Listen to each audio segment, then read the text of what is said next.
The first sound was a hiss. The first sound was a hiss. The first sound was a hiss. Then the lights died. I was sitting at my kitchen table, a glass of water in my hand, and the world just vanished into black. A deep, thick black that felt heavy, like a blanket smothering the room. The house around me started to talk in its own language. The old refrigerator hummed a low, sad song. The floorboards upstairs creaked as if someone was pacing, slow and deliberate. Outside, the wind rattled the window panes, trying to get in. But there was another sound, one that didn't belong. It was a soft, drawn-out hiss that seemed to slide along the hallway floor, getting closer. I held my breath, listening. The hiss stopped. The silence that followed was worse. It was a waiting silence, full of possibility. I know this house. I grew up here. I know the groan of the pipes in the winter and the way the back door sticks in the summer. But tonight, the sounds were all wrong. The familiar clicks and sighs of the house felt strange, almost like it was trying to warn me about something new, something that had crept inside when I wasn't looking. The air grew cold, the smell of damp earth, something wild, like wet fur after a storm, drifted from the dark hallway. My hand trembled as I reached for my phone on the table. The screen lit up, casting a weak, nervous beam of light into the oppressive darkness. I pointed it toward the hallway, but the light seemed to get swallowed just a few feet from where I stood. The hallway looked longer than I remembered, stretching into a tunnel of shadows. The familiar paintings on the wall were just dark, empty squares. The hiss returned, this time from right beside the doorway. A low whisper of air that made the hairs on my arms stand straight up.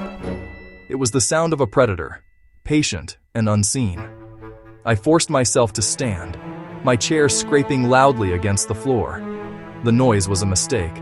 The beam caught something on the polished wood floor just inside the hall. It was a single, perfect paw print, outlined in a fine layer of gray dust. It had 4 distinct toes and a small oval pad. It looked like it belonged to a cat. But I don't have a cat. I have never had a cat. My grandmother used to tell me stories about cats. She said they walked between worlds, that they carried secrets in their eyes. She said that sometimes a cat isn't just a cat. It's a memory given fur and claws, a piece of the past that refuses to stay buried. I always thought they were just stories, spooky tales to tell on a dark night. But standing there, staring at that impossible paw print, her words echoed in my mind. A bitter, nervous laugh escaped my lips. But the sound died instantly in the heavy silence of the house. The single print felt like a challenge, a sign that something was deeply wrong. I backed away from the hallway and moved through the kitchen, checking things that I already knew. The back door was locked, the chain firmly in place. The windows were all latched shut. There was no way anything could have gotten in. No open windows, no unlocked doors. My house was a fortress, sealed tight against the night. And yet, the proof was right there, a dusty footprint where no foot should have been. The house felt smaller, the walls pressing in. The hiss came again, closer this time.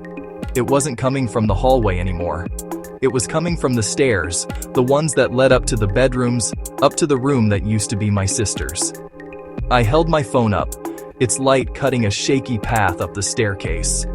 On the 3rd step, a shadow shifted. It was a sleek black shape, low to the ground. It moved with a liquid grace that was both beautiful and terrifying. 2 eyes opened in the darkness, and they glowed like tiny burning embers. They weren't the soft, gentle eyes of a normal cat. They were hard, cold, and ancient.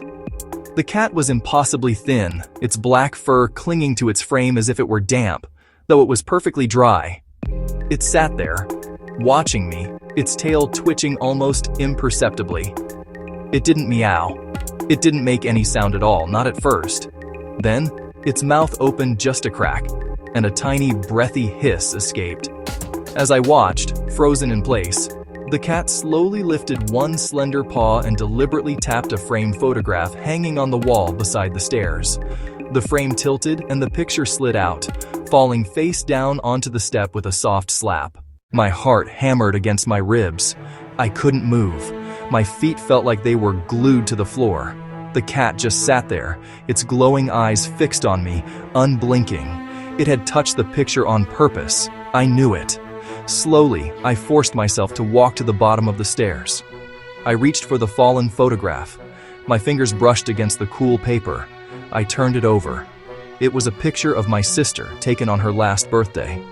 She was smiling, her eyes full of life, her eyes full of laughter. She died a year ago. A wave of cold grief washed over me, sharp and sudden. The cat above me blinked, once, very slowly. I carefully placed the photograph back in its frame and hung it on the wall. My hands shook so badly, I almost dropped it. The cat watched my every move. Its stillness was unnatural, too calm, too knowing. I wanted to run. I wanted to scream. I wanted to get out of this house that was no longer my own. I tried to push past the bottom of the stairs. I tried to get to the front door. As I moved, my foot bumped into something on the floor. I looked down. It was a shadow, but it wasn't mine. A cluster of small, dark shapes had appeared on the floor.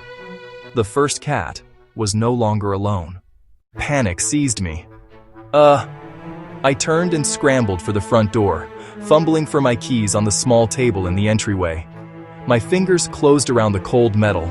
I jammed the key into the lock and twisted. Nothing. I pulled on the handle, throwing my full weight against the door. It wouldn't budge.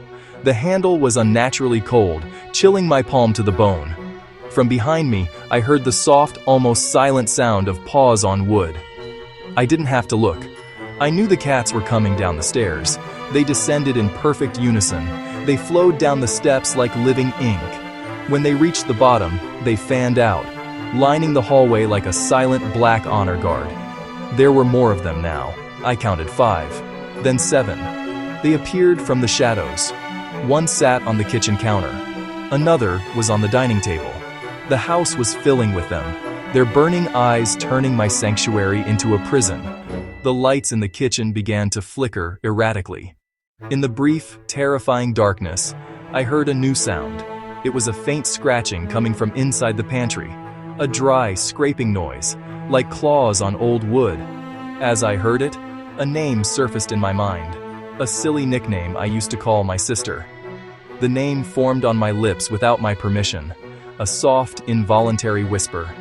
The cat on the table turned its head, its glowing eyes locking onto mine, and blinked. The past hit me like a physical blow. A flash of my sister laughing in a summer downpour. A memory of her asleep on the couch, a book open on her chest. A vision of her wearing a clumsy paper crown she made for herself. As the memories flooded me, the photograph on the wall by the stairs fell again, landing face down with a sharp crack. The cats began to circle the room, their movements slow and deliberate. They never touched anything. Everywhere they walked, they left faint, wet-looking paw prints that shimmered for a second before vanishing completely. I tried to fight the fear. I tried to think of sunlight, of open fields, of anything other than this suffocating house. My hands were shaking uncontrollably. I kicked a chair aside, but one of the cats stepped over the fallen leg as if it were made of smoke.